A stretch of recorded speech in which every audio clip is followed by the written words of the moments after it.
On November 15, the world will witness the most anticipated super fight of the year. At UFC 322, Della Maddalena and Islam Makhachev, two of the UFC's top-tier champions, will clash, both looking to make history inside Madison Square Garden. With only a few days to go, the Dagestani stands as the favorite in the oddsmakers' books to win this showdown. However, anyone sleeping on the Aussie champion is making a serious mistake. Honestly, Della Maddalena has flown under the radar in the build-up to UFC 322. The reigning welterweight champion has displayed incredible skill both on the feet and on the ground. Still, many fans see Islam Makhachev as destined to become a two-division champion. Oddsmakers naturally list the former 155-pound kingpin as the favorite, given how dominantly he defended his belt 4 times against top contenders. But that doesn't take away from JDM's very real shot at victory. Truth be told, the Aussie brings far more than just a puncher's chance. In race Y. When it comes to Della Maddalena's biggest advantage, his ability to piece up opponents on the feet instantly comes to mind. JDM is currently one of the best strikers in the UFC. And there's little debate about it. That's undoubtedly going to be his biggest edge over Makhachev in this weekend's clash.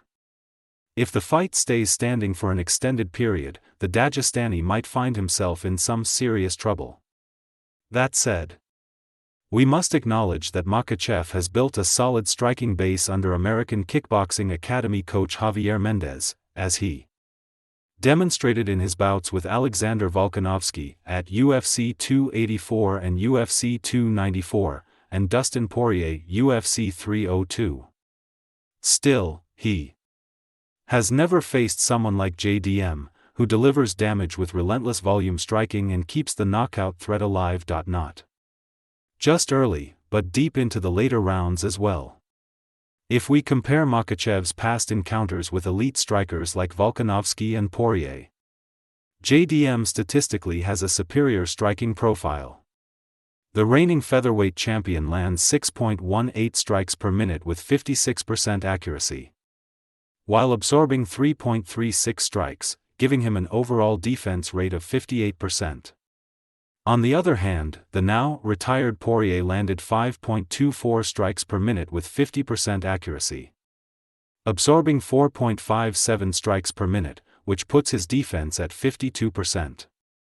Now, coming to Della Maddalena, the Aussie lands a staggering 6.84 strikes per minute with 52% accuracy, while absorbing 4.53 per minute, which is lower than both Volkanovski and Poirier. He also boasts an impressive 64% striking defense. These stats clearly indicate that JDM gets hit far less while maintaining a comparable level of output to Makhachev's previous opponents. So, if the current welterweight champion can sustain that pace, he could very well outland the Dagestani on the feet. Della Maddalena ranks among the best pure boxers in the UFC, so he will look to trade with Islam Makhachev in the pocket. The same range where Poirier and Volkanovski found the most success landing their shots.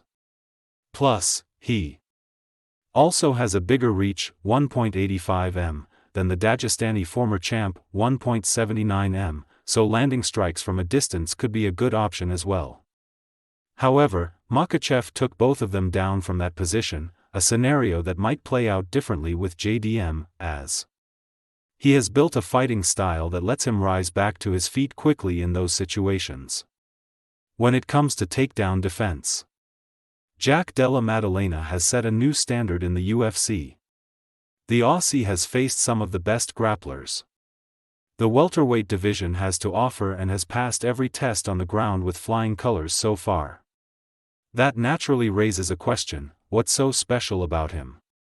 Well, the answer lies in his crafty way of dealing with grapplers. Something only a few fighters do effectively right now.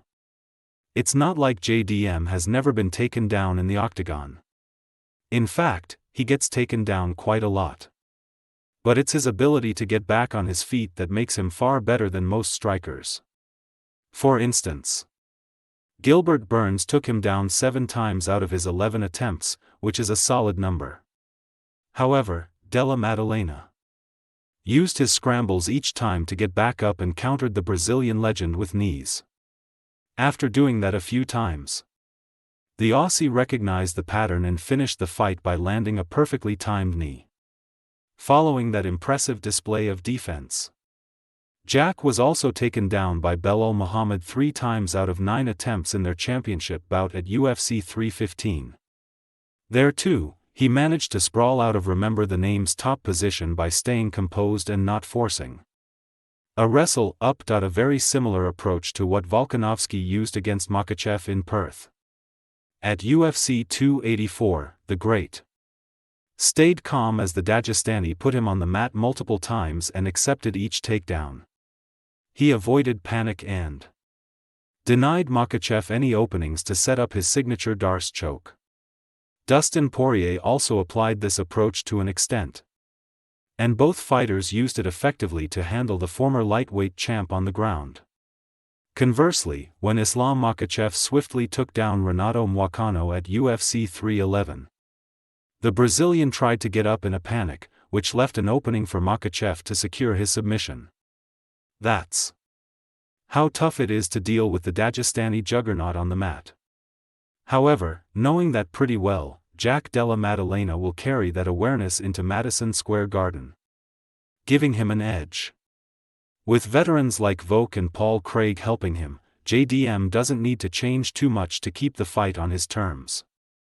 Moreover, the 29-year-old striking, which relies less on power and more on volume, makes him less susceptible to takedowns, which wasn't the case with Poirier.